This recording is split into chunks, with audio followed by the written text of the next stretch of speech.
Hola, mi nombre es Victoria Tomaino y hoy vamos a charlar sobre botulismo. Esta es la bibliografía que consulté para la charla.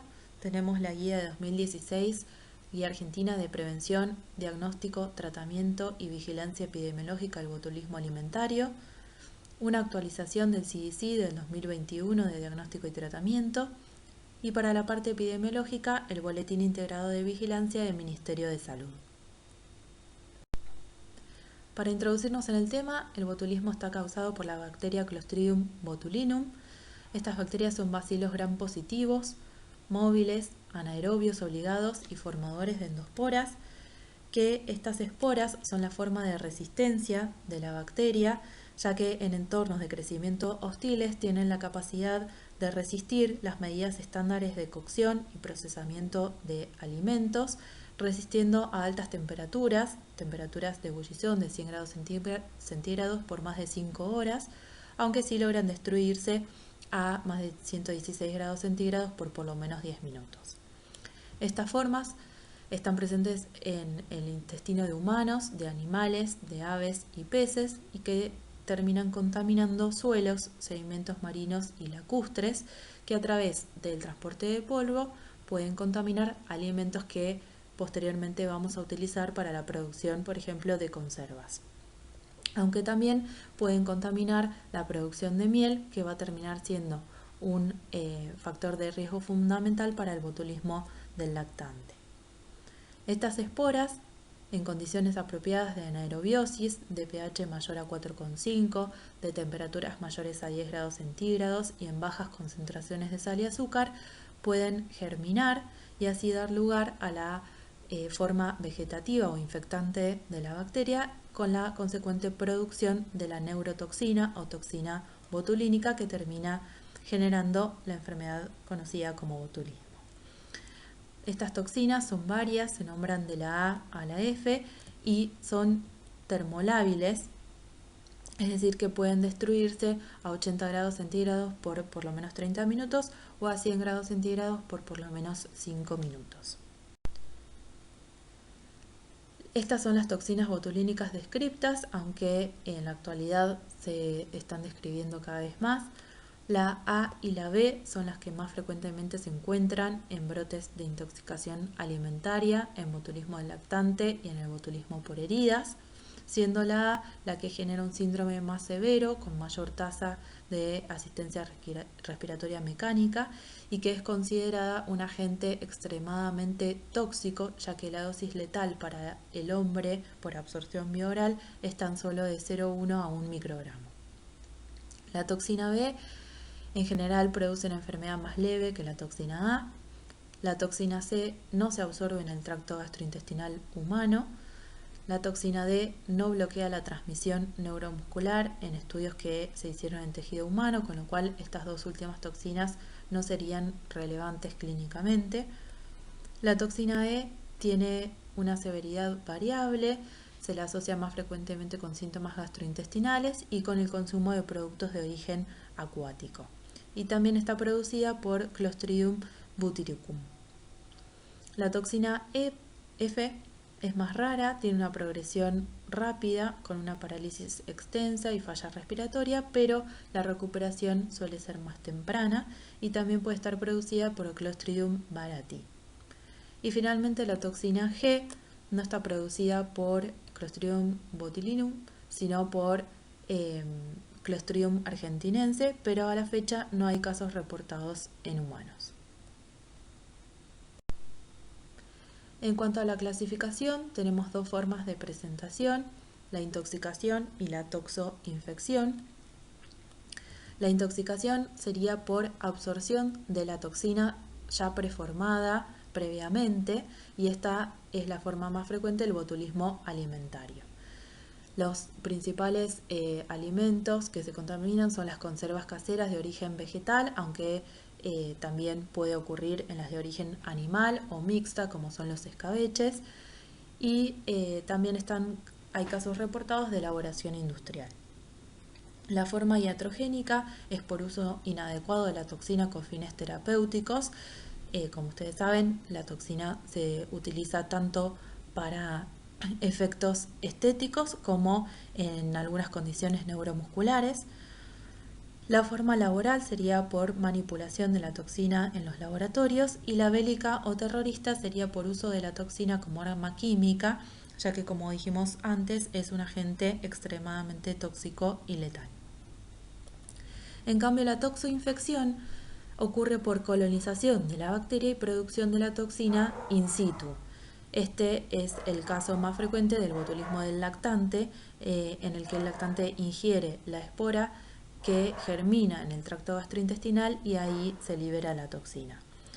Esta misma forma puede ocurrir en el adulto, aunque es menos frecuente, y en el botulismo por heridas ocurre la infección tanto por el bacilo como por sus esporas, sobre todo la A y B, con desarrollo de la toxina en la herida.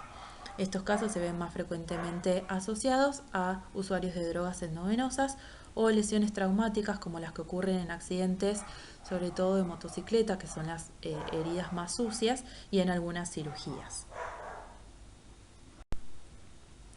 ¿Cómo es el mecanismo fisiopatológico? En la primera imagen podemos ver una unión neuromuscular, ¿sí? Donde tenemos al músculo y la terminal axonal del nervio motor, con la liberación de las vesículas que contienen los neurotransmisores, en este caso acetilcolina, que al unirse a los receptores musculares desencadenan la contracción muscular.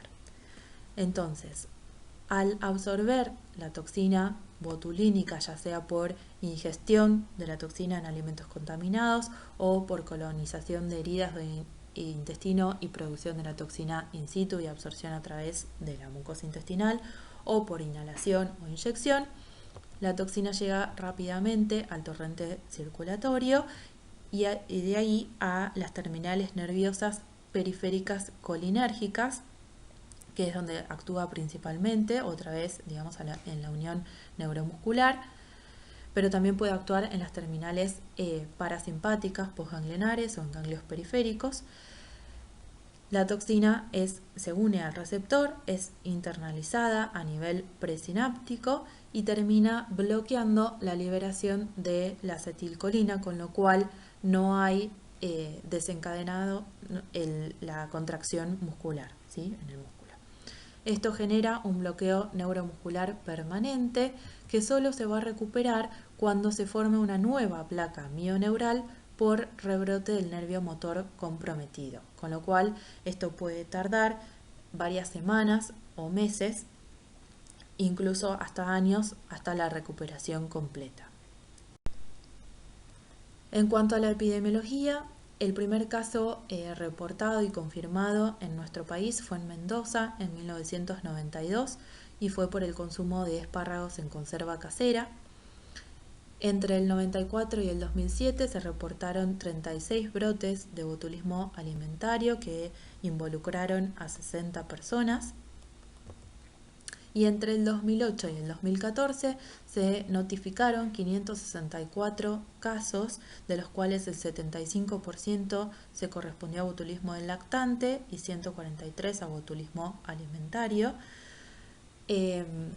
Vemos en rojo los casos confirmados, que siempre son menores a los reportados, y en este segundo gráfico podemos ver la evolución por año de los casos de botulismo alimentario. Sabemos que más o menos el promedio está entre 25 y 26 casos por año. Más actualmente, entre el año 2018 y 2019, el último reporte epidemiológico nos habla de aproximadamente 66 casos para el botulismo del lactante por año, y para el botulismo alimentario un poco menos, 20 casos en el 2018, 39 en el 2019, con un porcentaje bastante menor de confirmación respecto al botulismo del lactante. Siguiendo con la epidemiología, no sé si recuerdan, pero en el 2019 hubo 2 casos de 2 hermanas que estuvieron internadas por botulismo en el Güemes, después del consumo de un hummus de una marca bastante conocida de origen vegano. En enero del 2020 confirmaron 2 casos de botulismo en Córdoba por el consumo de jabalí en escabeche. Más adelante, en abril, toda una familia estuvo internada por botulismo por consumir una salsa casera y en este caso, como ya estaba la pandemia de COVID y 2 de las pacientes tenían fiebre y síntomas respiratorios, al principio se pensó que era coronavirus, pero también describían síntomas neurológicos y después se terminó confirmando el botulismo. Y la fiebre y los síntomas respiratorios se debían a que venían trayendo una neumonía previamente. Un poquito más adelante, en abril del 2021, también se reportó un caso de coexistencia de botulismo y con hisopado positivo para COVID, y acá se remarca la importancia de no quedarse con un solo diagnóstico, sino tener presente otros diagnósticos diferenciales, a pesar de que el hisopado para COVID sea positivo. Y uno de los últimos reportados fue un brote en Misiones que involucró hasta 18 personas con 3 muertes, y esto fue por el consumo de chacinados ahumados de carne de caza que se hizo en una familia, se compartió con otra familia y bueno, se fue propagando.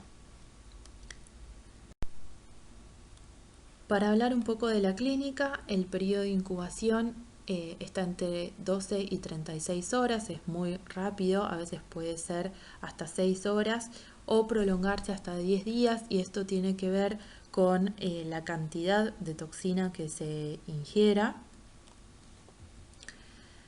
Posterior a lo cual viene el periodo de comienzo, que se manifiesta con síntomas gastrointestinales, sobre todo con sequedad de mucosas, náuseas, vómitos, cólicos. A veces puede haber diarrea, pero lo principal posteriormente es la constipación, y puede debutar con el cuadro neurológico sin un periodo gastrointestinal, así que hay que tenerlo en cuenta.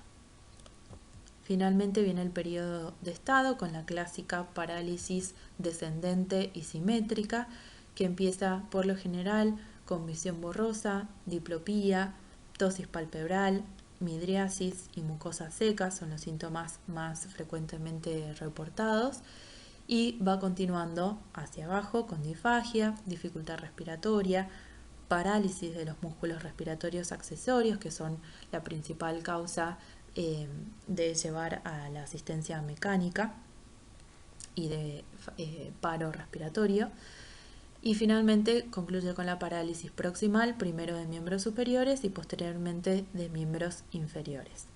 Este cuadro puede tardar entre 7 y 14 días hasta que se estabiliza, y después otros 14 a 21 días para comenzar la recuperación, porque recuerden que tienen que formarse nuevas placas mioneurales.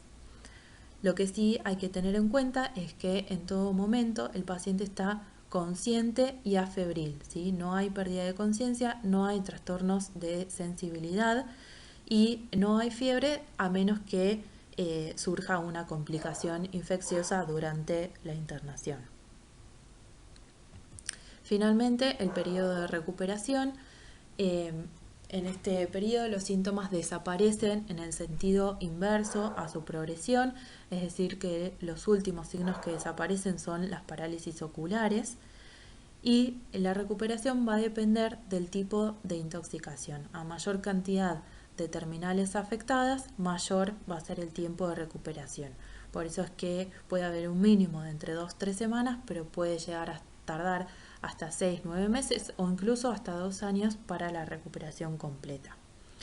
Y el alta se otorgará cuando la parálisis permita la reincorporación a las tareas habituales. Entonces, ¿cuándo podemos sospechar un botulismo?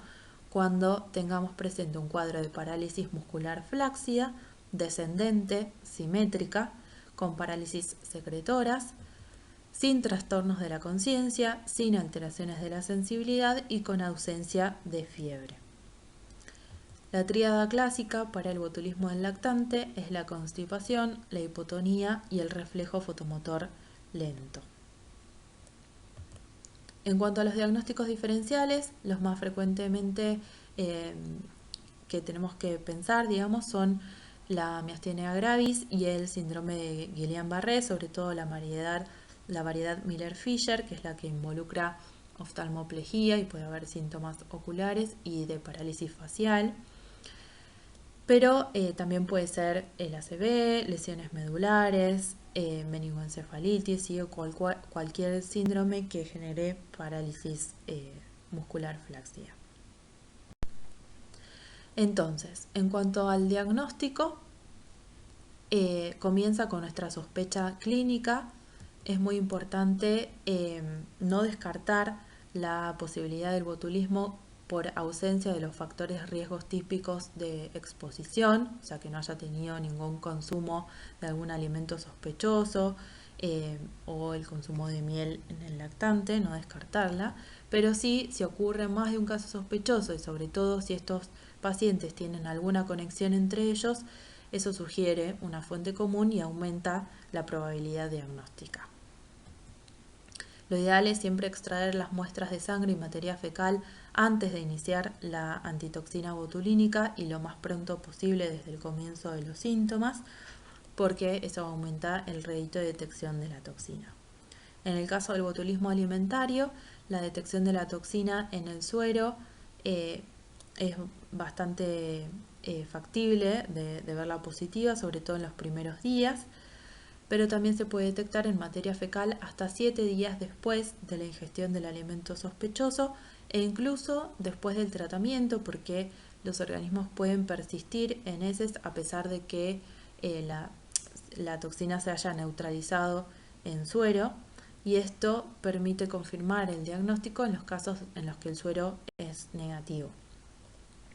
Y también se puede detectar en alimentos sospechosos. En este caso, lo ideal es enviarlos en sus envases originales y no solo el alimento en cuestión, sino todo el lote o partida de esa producción, porque un resultado positivo en el alimento confirma el diagnóstico tanto clínico como epidemiológico, incluso si las muestras biológicas fueron negativas. El gol estándar es el bioensayo por inoculación intraperitoneal en ratón albino, es decir, que le inoculan al ratón la muestra biológica y evalúan el desarrollo de síntomas de botulismo, con lo cual esto puede tardar desde horas hasta varios días, de acuerdo a la cantidad de toxina que esté circulante. Por eso lo importante es tener la sospecha clínica para instaurar el tratamiento. Y después no hay otros marcadores específicos en el laboratorio o en el líquido cefalorraquídeo o en las imágenes o en el electromiograma. Estos estudios suelen ser normales en el botulismo, pero sí nos pueden ayudar a excluir otros diagnósticos diferenciales. Entonces, estas son las muestras que podemos obtener. Si es de suero, lo ideal es juntar entre 6 y 7 mililitros de materia fecal, por lo menos 5 gramos en tubo frasco estéril. También se puede juntar muestra de lavado gástrico o vómito, y esto solo puede realizarse en ingestas recientes que tengan menos de 4 horas. Todas estas muestras tienen que enviarse inmediatamente y en forma refrigerada. Y en los alimentos sospechosos, lo ideal entonces, como dijimos, es enviar el envase original, todos los envases que haya de la partida, abiertos o cerrados, e incluso vacíos, pero sin lavar, especificando el tipo de producto, la composición, la fecha de elaboración, el nombre y la dirección de la persona que lo elaboró, y en el caso de que sea de elaboración comercial, conservar el rótulo. Esto para después poder tomar las medidas epidemiológicas pertinentes. En Capital, las muestras pueden ser remitidas al Malbrán. Básicamente, acá les dejo los contactos de las personas encargadas en el laboratorio. Y en cuanto al tratamiento, lo principal es tener la sospecha e internar preventivamente al paciente en terapia intensiva. Esto es por la rápida progresión potencial que puede haber con fallo respiratorio y requerimiento de asistencia respiratoria mecánica. El tratamiento de sostén es fundamental y es lo que ha logrado disminuir la mortalidad a menos del 5%, incluso en las pacientes que no terminan de recibir la antitoxina, ¿sí? Que la mayoría de estos pacientes pueden sobrevivir con el tratamiento de sostén. Y la vedette del tratamiento es la antitoxina botulínica. Esta antitoxina es derivada del suero equino y lo importante a saber es que solamente neutraliza la toxina circulante, ¿sí? No sirve para la toxina que ya está fijada a las uniones sinápticas y la que ya está internalizada. Por eso debemos administrarla lo antes posible con la sospecha clínica. Esto logra reducir el tiempo de internación y la letalidad, y lo ideal es evaluar, neurológicamente al paciente, estrictamente cada 4 horas. Si hay progresión de signos o aparición de nuevos signos, se puede repetir otra dosis, pero según nuestra guía, no se recomienda administrar la antitoxina si pasaron más de 5 días desde la exposición o en personas que estén asintomáticas. Esto después vamos a ver algunas diferencias con la actualización de la guía del CDC de 2021. Lo importante es que como es un producto derivado de suero equino, puede existir el riesgo de hipersensibilidad, con lo cual tiene que estar disponible la epinefrina y antihistamínicos durante la administración. Y por último, en el caso de el botulismo de heridas, se hará la limpieza y debridamiento de heridas según corresponda. Y los antibióticos no se vio que hayan tenido un efecto beneficioso en el botulismo en sí. Obviamente, si el paciente presenta alguna complicación infecciosa y tiene que recibirlo, lo recibirá, pero tener en cuenta que los aminoglucósidos, la clindamicina y las tetraciclinas se asociaron a bloqueo de liberación de acetilcolina por sí mismos, con lo cual, en el caso de que el paciente tenga que recibirlo, habría que hacerlo con monitoreo estricto y solo si es realmente necesario. Bueno, acá lo que tenemos disponible entonces en nuestro país es la antitoxina botulínica bivalente, que incluye a la antitoxina A y B, que se produce en el Instituto Biológico Dr. Tomás Perón de La Plata, dependiente del Ministerio de Salud de provincia. Y está en proyecto la elaboración de la antitoxina botulínica tetravalente, ¿sí? Que incluye la B, la E y la F, que son las más clínicamente relevantes. A través de CDC se podría obtener la antitoxina botulínica heptavalente, que es la que está disponible en ese país. Pero bueno, acá sería un poco más difícil de conseguir. Estas son las dosis que incluyen 5.000 unidades de cada antitoxina en el vial. Y la distribución es a través del Programa Nacional de Control de Enfermedades Zoonóticas y dependiente, digamos, de la terapia intensiva del Hospital Muniz. Acá les dejo todos los datos de contacto en el caso de que lo necesiten. Y como les decía, en las recomendaciones del CDC de 2021 se enfocan en algunas cuestiones como considerar al botulismo cuando se sospecha miastenia gravis o síndrome de Guillain-Barré, recolectar las muestras para la confirmación lo antes posible e instaurar el tratamiento con la sospecha clínica. No esperar la confirmación del laboratorio porque, como explicamos, los resultados pueden tardar varios días o incluso ser negativos y la antitoxina es útil para la toxina circulante, no para la ya herida. El mayor beneficio se vio en los primeros 2 días de inicio de la enfermedad, pero los pacientes que tengan sospecha de botulismo y que tengan síntomas o signos de que están progresando deben ser tratados con antitoxina independientemente del tiempo transcurrido. Esto es porque si hay síntomas progresando nos indicarían que hay toxina circulante todavía y la antitoxina podría proteger a los músculos no afectados. No recomiendan administrar una segunda dosis a menos que la progresión de la parálisis continúe después de que la dosis inicial haya hecho efecto y que la sospecha siga siendo alta. Si los síntomas progresan por más de un día después de la administración de un vial, considerar otro diagnóstico porque se aleja la probabilidad. Las mujeres embarazadas deben recibir el mismo tratamiento por el peso molecular tanto de la toxina como de la antitoxina. Se vio, digamos, que no pasa placenta, no está del todo dilucidado si pasa a la leche materna, pero se creería que no, así que el tratamiento debe ser igual. Y sí recomienda que no se administre antitoxina a los pacientes que estén asintomáticos o que no tengan síntomas progresivos o que ya no tengan función muscular remanente, sobre todo si ya pasaron más de 7 días desde la fecha de inicio de síntomas. Entonces, la transmisión alimentaria, si bien es poco frecuente, puede matar rápidamente, por lo cual constituye una emergencia para el sistema de salud y la notificación tiene que ser inmediata. Quiere decir que hay que hacerla dentro de las 24 horas de recibido el caso y nominal, es decir, notificar cada caso en particular, y esto lo puede hacer tanto el médico que recibe al paciente como el bioquímico que detecta la toxina en el laboratorio.